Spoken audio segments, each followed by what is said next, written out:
Klaus Larres is a professor of history and international affairs at the University of North Carolina at Chapel Hill. I asked him whether Chinese President Xi's meeting with German Chancellor Merkel was a successful one. Oh, the meeting went very well, and that was expected. I mean, both leaders have known each other for quite some time. They've had many meetings in the past, and usually these summits, these Chinese-German summits, produce a lot of results.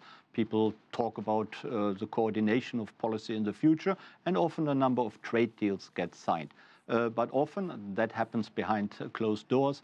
Some more controversial issues get talked about. That is usually human rights. That is a lack of market access, which Germans and Europeans find they have in China. That is cybersecurity and similar topics. And all these topics were clearly covered this time as well. She also had complimentary things to say about the Belt and Road Initiative. Yes, the Germans have decided to jump on board, so to speak, and they want to be part of it. As you may know, there's a lot of concern among European countries that that Belt and Road Initiative will really cram out other countries and other companies from participating, that it will be a Chinese takeover of the economies of, for example, Central Asia. And I think German Chancellor Merkel has been reassured by the Chinese president that that will not be the case, and that there will be room for European and, of course, German companies to, to participate in a profitable and fruitful way. Angela Merkel gets the distinction of hosting the G20 this time around. Last year, of course, it was President Xi in Hangzhou, and it was also the last G20 for former U.S. President Barack Obama. It ended with all of these countries calling for an innovative and inclusive world economy. And now you have a new U.S. president who's not so interested in inclusive. He wants more exclusive. America first, world economy, not really in his vernacular as well. How does that change things, do you think?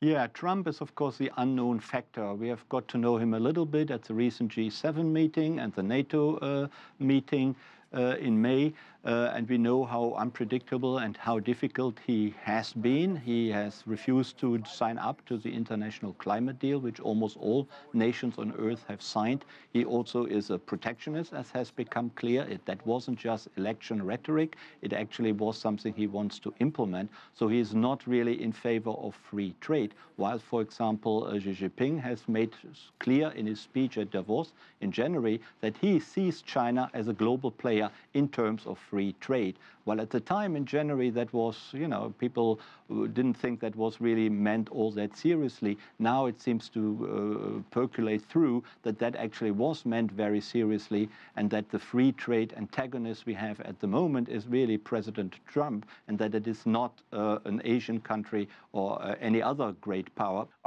Can we really see many major achievements coming out of this G20 summit, do you think?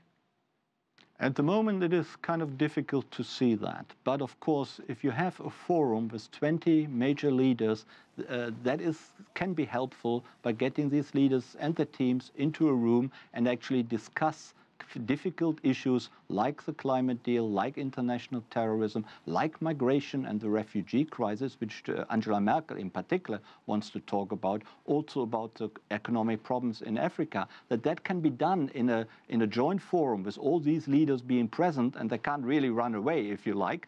That, I think, can be an advantage, and that can focus minds, and perhaps there will be some sort of sensible outcome which will point towards a common direction for the future.